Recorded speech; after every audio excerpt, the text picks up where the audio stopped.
का एगो बात कही।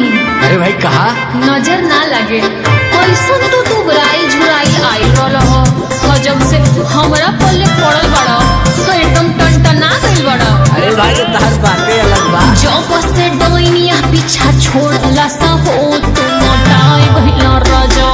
जब से डोइनिया पीछा छोड़ला सा हो तू मोटाई गइला रजो।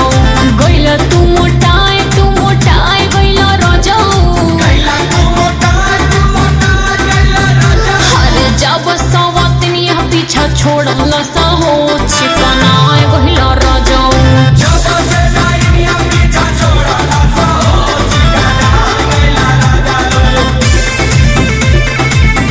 अरे भाई गलती तो कहिए कैनी बाकी भगवान तोरे जैसे मेरा सबके दे। अरे नींबू नियर हम के